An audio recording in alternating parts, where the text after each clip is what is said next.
Hello नमस्कार, मी अश्विनी तुमचं मनापासून स्वागत करते माझ्या यूट्यूब चॅनलमध्ये, ज्याचं नाव आहे अश्विनी अँड हर डॉटर। तर व्हिडिओ स्किप न करता बघायचा आहे प्लीज, आणि ज्यांनी माझ्या चॅनलला सबस्क्राईब केलं नसेल त्यांनी प्लीज सबस्क्राईब करा। तर इथे आज मी उपासाचे डोसे बनवणार आहे। जसं तुम्हाला माहितीच होतं, मागच्या डोशांमध्ये मी फसली होती, तर आता मी वगैरे इथे भिजवून घेतलेली आहे स्वच्छ धुवून। आणि इथे मी भेंडीची भाजी आणि लाल भोपळ्याची भाजी तुम्हाला दाखवणार आहे माझ्या पद्धतीने मी कशी करणार आहे। तर चला पटापट रेसिपीला सुरुवात करूया। इथे मी चिरून घेतला आहे लाल भोपळा, आणि त्याची जी सालं होती ना ती सुद्धा मी काढून घेतली, स्वच्छ धुवून घेतलेला आहे।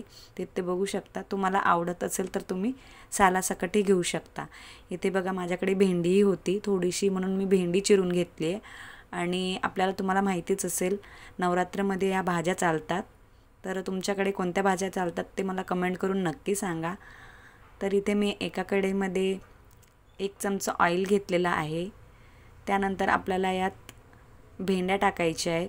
तुम्ही शहाजिरंही टाकू शकता आधी, नंतर कुठे कुठे आलंही चालतं, म्हणजे अद्रकही चालतं, तर तेही तुम्ही टाकू शकता। पण इथे मी फक्त भेंडीच टाकलेली आहे। भेंडी चांगली फ्राय करून घ्यायची आपल्याला तेलामध्ये। आणि भेंडीमध्ये लगेच आपल्याला मीठ नाही टाकायचं आहे, त्यामुळे काय होतं, ती भेंडीला खूप पाणी सुटतं आणि ती लवकर शिजत नाही आणि एवढी टेस्टही लागत नाही। त्यामुळे काय करायचं, आधी ही भेंडी आपल्याला वाफवून घ्यायची आहे तेलामध्ये। हे बघा 2 मिनटं मी इथे वाफवून घेणार आहे लो गॅसवर। तर इथे बघा व्यवस्थित आपली भेंडी मस्त थोडीशी फ्राय झालेली आहे। तर यात मी टाकणार आहे आता बघा चवीपुरतं मीठ, त्यानंतर इथे चवीपुरतं तिखट टाकलं आहे। तुम्ही तुमच्या आवडीनुसार कमी जास्त करू शकता। तर इथे त्यानंतर मी आता पुढे शेंगदाण्याचे कूटही टाकणार आहे। तुम्हाला आवडत असेल तर तुम्ही टाका, नाही तर स्किपही करू शकता। हे बघा 1 चमचा मी इथे शेंगदाणा कूट घातला आहे। चांगलं परतवून परत एकदा मी इथे झाकण ठेवणार आहे 2 मिनटं वाफवण्यासाठी। तर हे बघा आता 2 मिनटानंतर आपली भाजी रेडी झालेली आहे। तर आता ही भाजी आपण एका वाटीत किंवा बाउलमध्ये काढून घेऊ शकतो। त्यानंतर याच कढईत मी लाल भोपळ्याची भाजी म्हणजेच गंगाफळाची भाजी बनवणार आहे। तर कुठे कुठे म्हणजे आमच्याकडे गंगाफळ म्हणतात लाल भोपळ्याला, त्यामुळे मी गंगाफळ बोललेली। तर इथे मी 1 चमचा ऑइल घेतलं आणि त्यात मी हिरव्या मिरच्या फ्राय केला। तुम्ही लाल चटणीतही बनवू शकता, पण हिरव्या मिरचीत ही लाल भोपळ्याची भाजी एकदम टेस्टी लागते, त्यामुळे तुम्हीही हिरव्या मिरचीत बनवा। तर ही मी कमी तिखट वापरलेली हिरवी मिरची। तर मिरची छान फ्राय झाल्यानंतर यातही तुम्ही शहाजिरं आणि आलं टाकू शकता। मिरची चांगली भाजल्यानंतर यात आपल्याला लाल भोपळा टाकायचा आहे। स्वच्छ धुवून घ्यायचा आहे लाल भोपळा, चिरल्यानंतरही स्वच्छ धुवून घ्यायचा आहे। तर इथे मी बघा टाकल्यानंतर जे झाकण लावते ना, त्याचं कारण हे आहे की वाफ बाहेर जाऊ नये आणि किचन घाण होऊ नये, त्यासाठी मी इथे हे झाकण लावते। म्हणजे जी वाफ असते ना ती वाफ त्या भाजीतच उतरते। तर इथे मी सगळा भोपळा इथे टाकून घेतलेला आहे। त्यानंतर आपल्याला या भोपळ्यावरचं झाकण काढून मस्तपैकी याला तेलात फ्राय करायचं आहे। चिमट्याचा वापर करायचा आहे, म्हणजे माझी ही कढई छोटीच आहे त्यामुळे मी चिमट्याचा वापर केलेला आहे। तर इथे बघा छान अशी फ्राय झाल्यानंतर 2 मिनटं यालाही आपण झाकण ठेवून घ्यायचं आहे। इथे मी चवीनुसार मीठ टाकलेलं आहे। त्यानंतर इथे मी छान प्रकारे परत परतवून घेतलेलं आहे। त्यानंतर 2 मिनटं याला वाफ देत आहे आणि झाकून ठेवत आहे। 2 मिनटं झाल्यानंतर हे बघा आपला लाल भोपळा चांगला प्रकारे शिजलेला आहे. तर परत मी फुल गॅस केला आहे आणि अजून याला छानपैकी परतवून घेत आहे. आणि याच्यामध्ये टाकते 2 चमचे शेंगदाणा कूट. तुम्हाला आवडत असेल तर टाका, नाहीतर स्किपही करू शकता. तुम्ही जर सुकी भाजी करत असाल तर ओलं खोबरं इथे टाकू शकता. ओलं खोबरं, सुकं खोबरं नाही. इथे मला थोडंसं पातळ भाजी करायची होती, त्यासाठी मी 2 चमचे इथे शेंगदाणा कूट घातलं होतं. माझ्या मिस्टरांना सुक्या भाज्या आवडत नाही, ते नवरात्राचा उपवास पकडतात. त्याच्यामुळे मी एक भाजी थोडीशी ओलसरच करते. तर इथे बघा मी अर्धा ग्लास पाणी यात ॲड केलेलं आहे आणि याला अजून थोडंसं वाफवून घेणार आहे.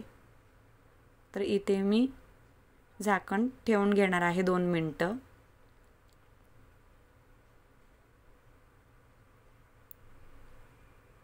तर परत 2 मिनटानंतर बघा भाजी चांगली शिजलेली आहे यात. तर इथे बघू शकता ही भाजी आपण प्लेटमध्ये काढून घेऊया. त्यानंतर इथे बघा 2 तास मी बगर भिजू घातली होती, त्यात हिरव्या मिरच्या ॲड केलेल्या आणि इथे शेंगदाणा कूटही मी ॲड केलं होतं. शेंगदाणा कूटने चांगलं बाइंडिंग येतं आपल्या बॅटरला, त्याच्यामुळे शेंगदाणा कूट तुम्ही जरूर टाका. आणि यात मी नमक टाकलेलं नव्हतं, नंतर टाकलं होतं. हे बघा आणि हे भांडं थोडंसं पाणी टाकून मी यात पाणी थोडं टाकलं होतं. यात बॅटर थोडं घट्ट वाटलं मला, हे बघा असं वाटलं, त्यामुळे मी इथे पाणी टाकलं होतं. तर मीठ टाकल्यानंतर बघा असं पातळसं बॅटर आपल्याला तयार करायचं आहे. तर आता आपण डोसे करायला घेऊयात. तर इथे बघा तवा चांगला कडकडीत गरम होऊन द्यायचा आहे आणि त्यात थोडंसं तेल तव्यावर पसरवून घ्यायचं आहे सर्व बाजूला. गॅस अजिबात आपल्याला कमी फ्लेमवर नाही ठेवायचा आहे, कडकडीतच करून ठेवायचा आहे. तर इथे बघा एक डोसा मी तुम्हाला करून दाखवते, म्हणजे करून बघायचा आहे की तव्याला चिपकतो की नाही. काय होतं, जो आपण पहिला डोसा कधीही टाकतो ना तो चिपकतो. हे बघा अजिबात चिपकलेला नाही आहे, साईडने बघा चिपकलेला नाही आहे, म्हणजे बॅटर आपलं अगदी व्यवस्थित झालेलं आहे. तर पुढे मी एक डोसा करून दाखवते. हा डोसा पहिलाच डोसा आपल्याला पलटी करून घ्यायचा आहे, म्हणजे बॅटर चांगलं झालेलं आहे. तर इथे बघा मी दुसराही डोसा तुम्हाला करून दाखवते. अलगद आपल्याला हे मिश्रण टाकायचं आहे. तर उपासाच्या कोणत्या कोणत्या रेसिपी तुम्हाला खायला आवडेल आणि माझ्या चॅनलवर बघायला आवडेल ते कमेंट करून मला नक्की सांगा. आणि आधी चॅनलला सबस्क्राईब करा. आणि माझे आधीचे व्हिडिओ खूप चांगले आहेत, तुम्ही चॅनलला सबस्क्राईब केलं तरच तुम्हाला छान छान व्हिडिओ बघायला मिळतील. तर प्लीज माझ्या चॅनलला सबस्क्राईब करा. त्यानंतर डोस्यावर आपल्याला आजूबाजूने तेल टाकायचं आहे, त्यामुळे काय होतं डोसा चिपकत नाही आणि क्रिस्पीही होतो. डोसा शिजल्यानंतर आपल्याला याला उलटी करून घ्यायचा आहे, पण बघायचं आहे पूर्ण डोसा रेडी झाल्यावरच आपल्याला हा उलटी करून घ्यायचा आहे. हे बघा उलटी केल्यानंतर बघा छान प्रकारे तव्यावर भाजून घ्यायचं आहे. आणि इथे बघू शकता आपली भेंडीची भाजी, लाल भोपळ्याची भाजी रेडी झालेली आहे. मी एका प्लेटमध्ये सर्व केलेली आहे. तर इथे साईडला मी दहीही घेतलं आहे. तर तुम्हाला आजची रेसिपी कशी वाटली हे कमेंट करून मला नक्की सांगा. आणि उपासाला प्लीज करून अशा रेसिपी बनवा, तुम्हाला नक्की आवडतील. त्यानंतर इथे बघा इथे माझ्या शेजारीच, म्हणजे जिथे गौरी गणपती बसल्या तर त्यांच्या शेजारी काळूबाई बसतात नवरात्रीमध्ये. तर काळूबाईंना थोडीशी साडी नेसण्यासाठी मी हेल्प केलेली. इतकी सुंदर दिसत होते ना काळूबाई, साक्षात असं वाटत होतं माझ्याकडेच बघत आहेत. तर बघा किती छान दिसत आहेत.